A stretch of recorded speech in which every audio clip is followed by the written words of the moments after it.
الحمدللہ رب العالمین والصلاۃ والسلام علی سید الانبیاء والمرسلین اما بعد فاعوذ باللہ من الشیطان الرجیم بسم اللہ الرحمن الرحیم الصلاۃ والسلام علیک یا سیدی یا رسول اللہ وعلی آلک واصحابک یا حبیب اللہ۔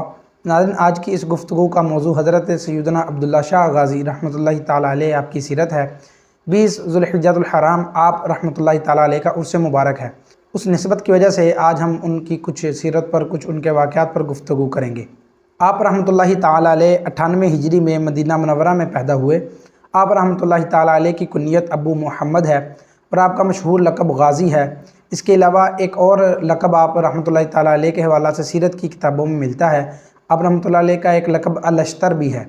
یہ الاشتر لفظ عربی کا لفظ شطر اس سے نکلا ہے، جس کے معنی کاٹنا یا چیرنا ہے، اور بعض اوقات یہ جنگجو بہادر کے لیے بھی بولا جاتا ہے۔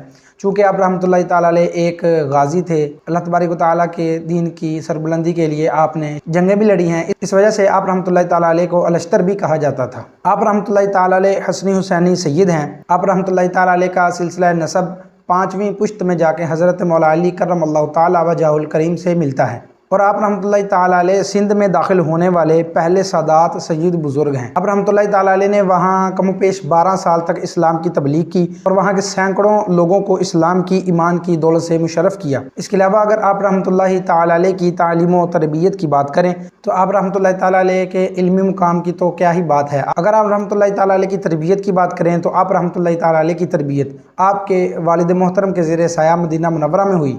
آپ رحمۃ اللہ تعالیٰ علیہ کو علم حدیث میں مہارت حاصل تھی۔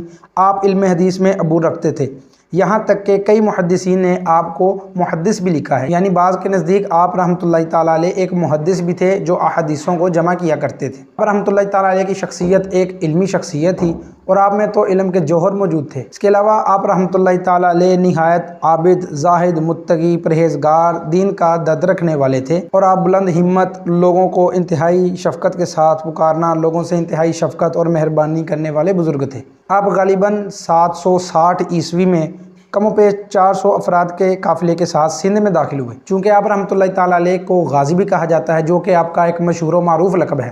آپ رحمۃ اللہ تعالیٰ علیہ نے اللہ تبارک و تعالیٰ کے حکم کے مطابق حضور علیہ الصلوۃ والسلام کی سنت کو لوگوں میں عام کیا۔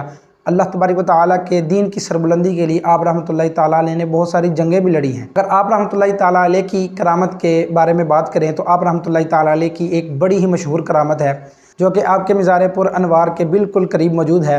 آپ رحمۃ اللہ تعالیٰ علیہ جب اس دنیا فانی سے چلے گئے، شہید ہو گئے، تو آپ کے جو مریدین تھے، چونکہ آپ کا مزار شریف ایک اونچی جگہ پر بنایا گیا تھا، مریدین کو آنے جانے میں بڑی تکلیف ہوتی تھی، تو انہوں نے آپ رحمۃ اللہ تعالیٰ علیہ کے مزار پر انوار پر دعا کی تھی، جو کہ ان کی دعا قبول ہوئی۔ آپ رحمۃ اللہ تعالیٰ علیہ نے اپنے ایک مرید کی خواہ میں آ کر یہ فرمایا کہ آپ لوگوں کی دعا قبول کر لی گئی ہے۔ پھر اس کے بعد آپ رحمۃ اللہ تعالیٰ علیہ کے مزار شریف کے بالکل قریب اللہ تبارک و تعالیٰ کی طرف سے ایک کنواں نکلا، جس میں میٹھا پانی تھا، اور وہ پانی آج بھی موجود ہے۔ الحمدللہ عز وجل وہ پانی میں نے خود پیا ہے، اور وہ بالکل سمندر کے کنارے پر موجود ہے۔ حالانکہ سمندر کا پانی کھارا پینے کے بالکل بھی قابل نہیں ہوتا، لیکن وہ بالکل سمندر کے ساتھ حضرت عبداللہ شاہ غازی رحمۃ اللہ تعالیٰ علیہ کی ایک کرامت ہے کہ وہاں میٹھے پانی کا کنواں، جو آپ رحمۃ اللہ تعالیٰ علیہ کے مریدوں نے آپ کی بارگاہ میں دعا کی تھی، آپ کے وسیلے سے اللہ تعالیٰ نے وہ قبول فرمائی، اور وہ میٹھے پانی کا کنواں آج بھی وہاں پر موجود ہے۔ آپ رحمۃ اللہ تعالیٰ علیہ تقریباً 151 ہجری میں شہید ہوئے اور اس دنیا فانی سے پردہ فرما گئے۔ آپ کا مزار پر انوار کراچی کے ساحلی علاقے سمندر کے کنارے کلفٹن میں موجود ہے، جس سے نہ کہ صرف کراچی کی عوام بلکہ پورے پاکستان کی اور دوسرے ممالک سے آنے والے لوگ جو آپ رحمۃ اللہ تعالیٰ علیہ کے بابرکت نام سے بخوبی واقف ہیں، وہ وہاں سے برکتیں لوٹتے ہیں۔ آپ کا مزار پر انوار آج بھی لوگوں میں اپنی برکتیں لٹا رہا ہے۔ تو 20 ذوالحجۃ الحرام یہ آپ رحمۃ اللہ تعالیٰ علیہ کا عرس مبارک کا دن تھا، تو کوشش کریں کہ سبھی آپ رحمۃ اللہ تعالیٰ علیہ کے لیے صلاۃ ثواب کریں اور خوب نظر و نیاز کا اہتمام کریں۔ اللہ تبارک و تعالیٰ ہمیں دین میں استقامت عطا فرمائے، اپنے بتائے ہوئے راستے پر چلنے کی اور اپنے پیاروں کی، اولیاء کرام کی برکتیں لوٹنے کی، ان سے فیض حاصل کرنے کی توفیق عطا فرمائے۔ آمین بجاہ خاتم النبیین صلی اللہ تعالیٰ علیہ وسلم۔ السلام علیکم ورحمۃ اللہ وبرکاتہ۔